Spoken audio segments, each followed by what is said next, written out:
For community coordinator का question है, सारे क्वेश्चन इसमें हैं जो कि इम्पोर्टेंट क्वेश्चन करा।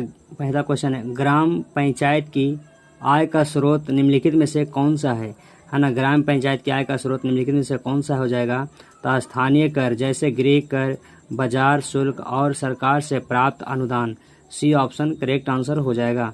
अगर मनरेगा के तहत जॉब कार्ड क्या है और इसे कौन सी जारी करता है और इसे कौन जारी करता है, तो यह एक कानूनी दस्तावेज है जो रोजगार के अधिकार की गारंटी देता है, जिसे ग्राम पंचायत जारी करती है। बी ऑप्शन करेक्ट आंसर हो जाएगा। नेक्स्ट, स्वयं सहायता समूह SHG सेल्फ हेल्प ग्रुप्स की बैठकों में सदस्यों द्वारा लिए गए निर्णयों का रिकॉर्ड किसमें रखा जाता है, तो ये कार्यवाही पुस्तिका में रखा जाता है, जो कि बी ऑप्शन करेक्ट आंसर हो जाएगा। नेक्स्ट क्वेश्चन देखते हैं, जीविका के तहत ग्रामीण उत्पादों को बाजार तक पहुंचाने के लिए किस तरह की संस्थागत संरचना बनाई गई है। तो यह उत्पादक समूह और कंपनियों है ना, प्रोड्यूसर ग्रुप्स कंपनीज बनाई गई। बी ऑप्शन करेक्ट आंसर हो जाएगा। नेक्स्ट, एक व्यक्ति जो अपनी कृषि भूमि पर काम करने के अलावा दूसरे के खेत में कृषि श्रमिक के रूप में भी काम करता है, उसकी दूसरी आय क्या कहलाएगी। यह कहलाएगी कृषि आधारित मजदूरी आय। सी ऑप्शन करेक्ट आंसर हो जाएगा।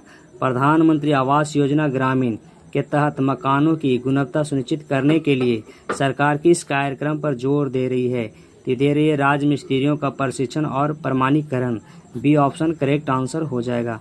रहेगा दीनदयाल अंत्योदय योजना, नेशनल रूरल लिवलीहुड्स मिशन, राष्ट्रीय नगर ग्रामीण जीविका का स्टार्टअप आप ग्रामीण उद्यमिता कार्यक्रम है ना, इसका शॉर्ट फॉर्म है। का मुख्य उद्देश्य क्या है, तो इसका उद्देश्य जो ग्रामीण क्षेत्रों में उद्यम स्थापित करने के लिए सेल्फ हेल्प ग्रुप सदस्यों और उनके परिवारों का समर्थन करना।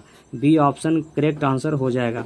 अगर मुख्यमंत्री उद्यमी योजना के लाभार्थियों को ऋण चुकाने के लिए कितनी किस्तें मिलती है, तो कम से कम 84 किस्तें और 7 बरस तक मिलता है, जो कि डी ऑप्शन करेक्ट आंसर हो जाएगा।